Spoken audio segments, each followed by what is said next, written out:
నమస్కారం అండి. గణపతి చవితి శుభాకాంక్షలు. ఈ పండుగ అంటే ముక్కోటి దేవతలున్నా గూడా మనము ఫస్ట్ కొలిచేది గణపతి. ఈ గణపతి కొలిచేంత వరము తను తెచ్చుకున్నాడు. అంటే అంత పవర్ తెచ్చుకున్నాడు. తన తండ్రి నుంచి ఆ పవర్ తను తెచ్చుకున్నాడు. ఎలా తెచ్చుకున్నాడంటే తన ప్రేమ చూయించిండు. తన తన తల్లిదండ్రుల మీద ఎంత ప్రేమ ఉందో ఒక పోటీ పెడితే ఆ పోటీలో తనే నెగ్గిండు. ఆ నెగ్గడము ఏంది, రెస్పెక్ట్ ఇవ్వడం. పేరెంట్స్కు నువ్వు ఎంత రెస్పెక్ట్ ఇచ్చిండో ఆ రెస్పెక్ట్, ఆ యొక్క గౌరవమే అతనికి ఇంతమందితోని ప్రతి సంవత్సరము మనం పెళ్ళి చేసినా, పేరెంటాలు చేసినా, గృహప్రవేశాలు అయినా, చిన్న మనం ఏ పని మొదలుపెట్టినా కూడా ఈ గణపతికే మనం ఫస్ట్ పూజ చేస్తాం. అంటే అంతటి పవర్ పొందిండు. ఆ పవర్ ఎలా వచ్చింది, తన శివయ్య నుంచి వచ్చింది అన్నట్టు. అతని కొంచెం చిన్న స్టోరీ. గజాసురుడు అనే ఒక రాక్షసుడు ఉండేవాడట. అతడు శివభక్తుడు. శివునికి చాలా చాలా తపస్సు. అంటే అప్పట్లో ఏం చేస్తుండంటే కోరికలు తీరాలంటే తపస్సులు చేస్తుండ్రి. తపస్సు చేస్తే ఆ దేవతలు ప్రత్యక్షమవుతుండ్రి, ఏదంటే ఇస్తుండ్రి. ఆ తపస్సుకు మెచ్చి అది ఎలా ఏ కోరిక కోరినా సరే కథం ఓకే అంటుండ్రి అప్పట్లో ఆ దేవతలు. ఇతను తీవ్రమైన తపస్సు చేస్తే శివుడు ప్రత్యక్షమే ఏం కావాలి కోరుకో అని ఆ గజాసురుని అడిగితే అతనికి ఏం కోరిక కోరిండటంటే, నాకు నువ్వు ఒక ఆత్మలింగం లాగే నా లోపట నా కడుపులో నువ్వు ఉండిపోవాలి, కైలాసాన్ని వదలాలి అని చెప్పిండట. అంటే ఆయన ఎంత మూర్ఖత్వము అంటే పార్వతిని వదిలేసి కైలాసుని వదిలేసి తన దగ్గరనే ఉండాలని కోరిక కోరిండు. ఆ కోరిక అలా ఎంతటి ఇది ఉందో కూడా శివయ్య ఆలోచించదు. శివుడు బోలాశంకరుడు మళ్ళీ ఏమంటావు, ఏదైనా అడిగిందని ఇచ్చేస్తాడు అన్నట్టు. అతడు ఏదైనా ఇప్పుడు మనం ఏదైనా అడిగితే ఇచ్చేస్తాడు. అది ఎలా అడగడం అంటే అది ఆయనను మనం ఎంత ఎక్కువ మనము కొలిస్తే అది ఇచ్చేస్తాడు అన్నట్టు. అతను ఏమన్నా గజాసురుడు సరే ఉంటా అని చెప్పేసిండు. కథం ఆత్మలింగం లాగే గజాసురుడు కడుపుకి వెళ్ళిపోయాడు.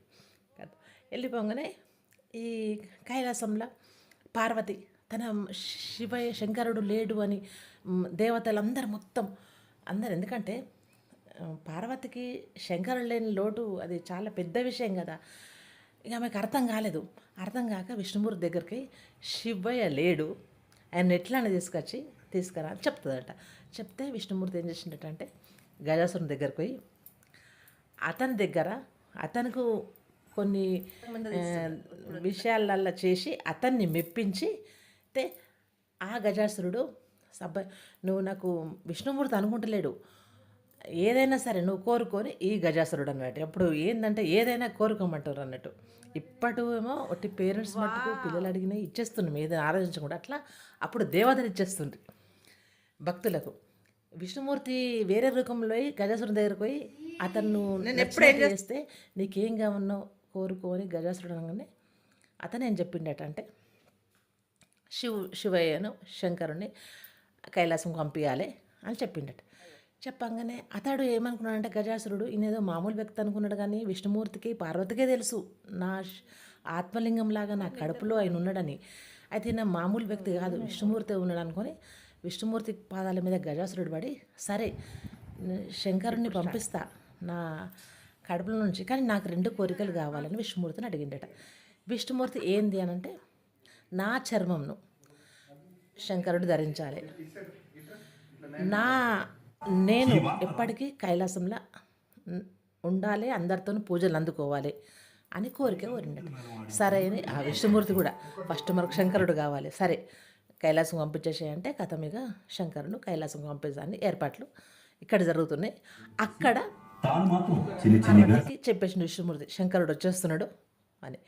ఇంకా పార్వతి తన భర్త వస్తున్నాడు అంటే ఆమె ఒంటరి అయిపోయింది కదా. ఎలా అని ఒక ఆమె ఉంది, ఎలా వచ్చేవరకైనా రెడీ కావాలని ఆమె స్నానాలు చేయడానికి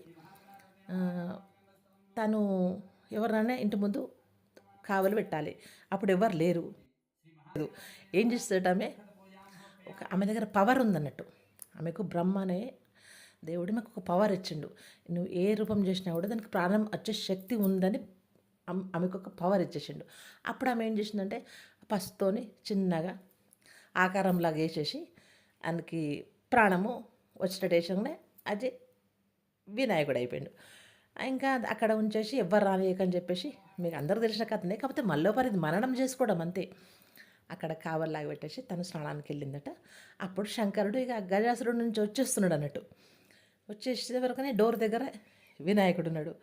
ఎవరు మీరు అని శంకరుడు అడిగాడు. ఎందుకంటే నీవెవరని ఇతను అన్నాడు. ఎందుకంటే ఈయనకు తెలియదు పార్వతి రూపం ఇచ్చిన ఆ వినాయకుడు తెలియదు శంకరుడే అని, ఆయనకు తెలియదు. ఇంకా శంకరుని కోపం తెప్పిస్తాడు. ఇతను మాత్రం లోపలికి పోనీయాడు ఈ బాబు, చిన్న బాబు. ఎందుకంటే మళ్ళీ మమ్మీ చెప్పింది నువ్వు ఎవరు రానియకు అంటే. ఇప్పుడు ఎట్లా ఉంటుందంటే తల్లి చెప్పిన మాటనే వింటారు పిల్లలు. తండ్రిది ఇది చేసినా కూడా ఫస్ట్ తల్లికి ప్రిఫరెన్స్ ఇస్తారు. అట్లా ఇప్పటి పిల్లలకైనా మొదటి నుంచైనా తల్లికి ఎక్కువ ప్రిఫరెన్స్ ఇస్తుండ్రు. తల్లి అంటే అంత, తండ్రి అంటే గౌరవము, తల్లి అంటే ప్రేమ. లేలే మా మమ్మీ ఎవరు రానియద్దన్నదనంటే ఈయనకు మమ్మీ అని ఇది అంటుండే ఆయన తల తీసేస్తాడట శంకరుడు ఈ వినాయకుడిది. తీసేసి లోపడిపోతాడు. లోపలికైనాక పార్వతి ఏది అయ్యో ఒక బాబుని అక్కడ నేను ఉంచిన కదా అంటే, అయ్యో ఆయన ఎవరో నాకు తెలియదు నేను ఇట్లా చేసిన అంటే, అప్పుడు పార్వతి చాలా ఏడుస్తుందట. ఏడుస్తే అప్పుడు శంకరుడు బోల శంకరుడే, పార్వతి నువ్వు ఏడవకు, నాకు తెలియదు, నేను మళ్ళీ ఆయనకు ప్రాణం వచ్చేటట్టు చేస్తా అని చెప్పి కొందరిని బట్టలు పంపి, ఎప్పుడైతే అక్కడ గజాసురుడు తల ఉంటుంది కదా, ఆ తలని, ఆ గజాసురుడు తలని తీసుకొచ్చి ఈ వినాయకుని పెట్టేస్తారట. ఏమైపోతుందంటే ఆ రెండు కోరికలు కూడా విష్ణుమూర్తి చేసినట్టు. ఎందుకంటే ఇప్పుడు గజాసురుడు ఏమో కోరిండు, నేను ఎప్పటికీ కైలాసంలో ఉండాలి, ఎప్పటికీ శంకరుని దగ్గర ఉండాలి, నాకు పూజలు అందుకోవాలంటే ఇప్పుడు ఆ కోరికలాగా ఈ మన వినాయకుడు తల రూపంలో గజాసురుడు ఉండి ఇప్పుడు మన నుంచి ప్రతి సంవత్సరం పూజలు అందుకుంటూనే ఉన్నాడు. అంటే ఇటు పార్వతికి హ్యాపీ అయింది, తను ప్రాణం ఇచ్చిన బాబుకు ప్రాణం పోసిండు, తన భర్త శంకరుడని తనకు సంతోషం చేసిండు, అటు గజాసురుని కూడా సంతోషం చేసిండు. ఎందుకంటే ఆయన నాకు ఎప్పటికీ కైలాసంలో పూజలు అందుకోవాలి, నేను ఇక్కడ ఉన్నా నాకు పూజలు చేయాలందరంటే ఇప్పుడు మనం ప్రతి సంవత్సరము పూజలు చేస్తూనే ఉన్నాం. అంటే ఇది ఈయనలో కథలు ఏమర్థమంటే ఏదైనా మంచి చెడు చెడే. ఇప్పుడు గజాసురుడు మూర్ఖంగా వేయండు, కానీ తర్వాత తెలుసుకున్నాడు, కాళ్ళ మీద పడ్డాడు, మళ్ళీ తన ఏందో తను చెప్పుకున్నాడు. దాన్ని కూడా శంకరుడు ఓకే అన్నాడు. ఇటు పార్వతి కూడా తన భర్త లేనప్పుడు ఇది చేసి ఒక చిన్న బాబుని ఇది చేస్తే అట్లయితే ఆయన కూడా శంకరుడు మళ్ళీ ప్రాణం పోసిండు.